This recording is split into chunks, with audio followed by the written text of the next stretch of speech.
How's it going, everyone? Basically, I have no life and I spend so much of my time listening and reading stuff on Charlie Munger, on Warren Buffett, in my room, and just focusing on that. And I came across something very interesting while I was doing this, while I was watching old Charlie Munger videos that not many people had watched. And I heard him say something very interesting. He talked about a friend of his, or actually two, I don't know if the guy was his friend or just someone that he knew, but two people that made an absolute killing through a specific investing style, through almost you can call it a specific hack to investing in certain types of stocks in the stock market. So let me show you the video that Charlie Munger, let me show you the video of Charlie Munger. Al Gore's in your pursuit business, and he has made $300 or $400 million in your business. And he's not very smart. He drank a lot, he smoked a lot of pot as he coaxed through Harvard with a gentleman's C.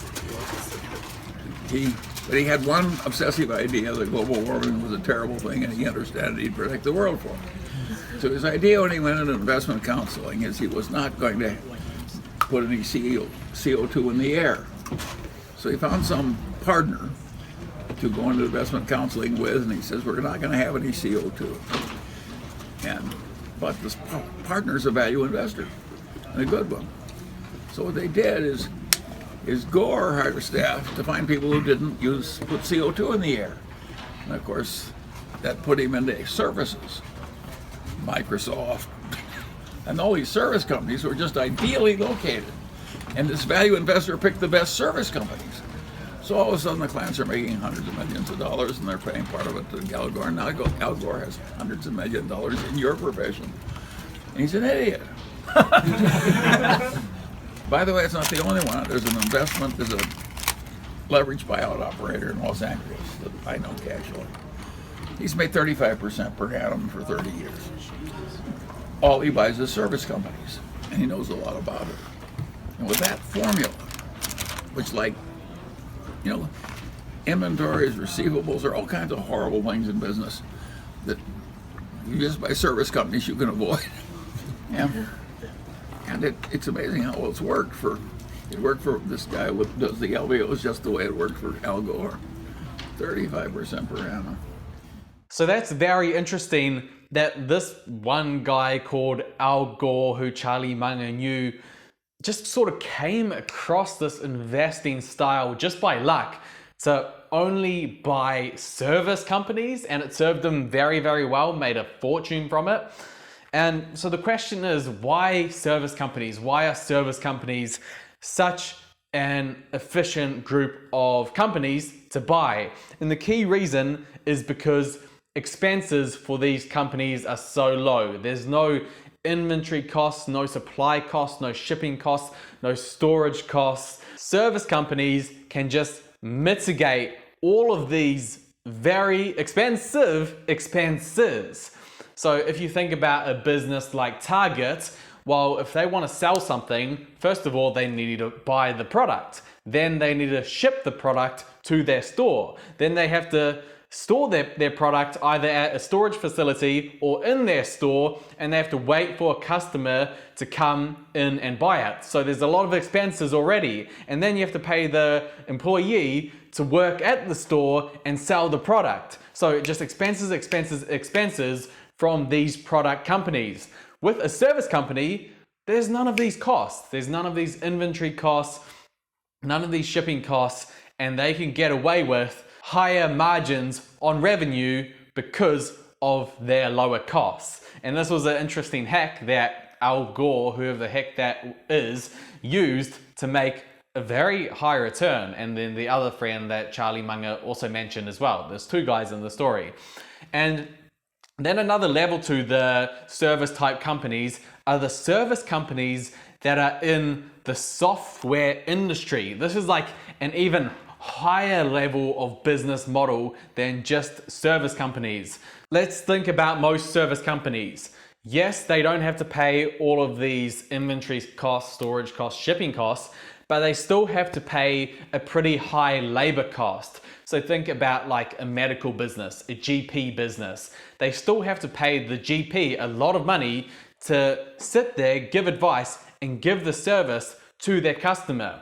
So that's expensive. Another example would be a nail salon service. They still have to pay their workers to do the service. That's still an expense. Another level to the service type company is the software company. With a software company, they've already got their service built up. They don't have to pay these high labor costs for someone to do the service. Essentially, for every single customer that they can get in, there's not much marginal cost to those customers. Essentially, they're infinitely scalable. So let me give you an example to show you what I mean.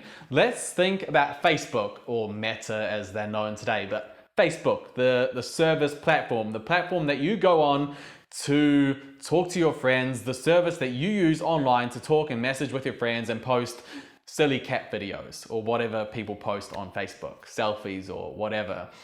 Facebook has already built out the platform. Now, for every single extra user that comes on and uses the platform, they don't have to pay labor costs for someone like a GP to sit there and help the user use the platform. Maybe there's tiny sort of costs associated with managing the websites and storing data and infrastructure, but still compared to the likes of paying for a GP for every single customer, it's nothing. So they're almost infinitely scalable. For every single user that comes, they don't really have to pay extra costs. Software businesses are almost, you can say, the best type of businesses because they're so infinitely scalable and you don't have to pay these sort of hourly costs for your employees. If you can find stocks at the right prices that operate in these type of industries, there's potential high returns to be made. And the big question, well, is this still relevant? Because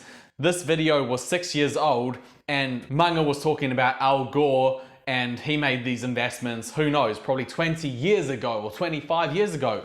Is this still relevant today? It's a good question, but you got to remember the same principles still hold true. For product services, still to this day, they still have to pay inventory costs, shipping costs, supply costs, all of that. Service companies, software companies, their costs, their expenses are so much lower. The key is, can you pay the right price for these types of businesses? If they're the same price, of course, you're going to buy the software business. Now, if the product business, if businesses like Walmart and Target are selling for very cheap amounts, then you might say, okay, well, I'm just going to go with this worst business model because it's selling for such an attractive price. So just be smart about this when you're choosing software businesses. Make sure you're paying a fair price as per Warren Buffett's principle that he likes to pay a fair price for a wonderful company. Or if it's a cheap price, even better. And I guess the last question that people might ask is, where do I find these service companies? There's a lot of websites in this day and age where you can just go to screen to certain groups of stocks. So for example, you go to a website like FinViz, that's the name of it, FinViz, and you can go onto their stock screener tool and just click on the screener tool and click to the software stocks, and it's going to show you a list of all of the software stocks that are out there on a lot of markets. Or you can just go onto their map section and go onto something like the technology sector just to get a feel for where these stocks are. Also, you can go on a website like Dataroma and look at the guru stock portfolios and what stocks that gurus have in their portfolios, and just find the stocks that operate in the service industry, and in particular, the software service industry. Software as a service, it's called. And who knows, you might find some gems and you might be able to use this cheeky little hack that Charlie Munger's acquaintance or friend used many years ago to make a very nice return in the stock market. It's very interesting, and it does pay off if you're a nerd like me, just to watch some of these old Charlie Munger and Warren Buffett videos. There's actually a lot to learn and it's very interesting.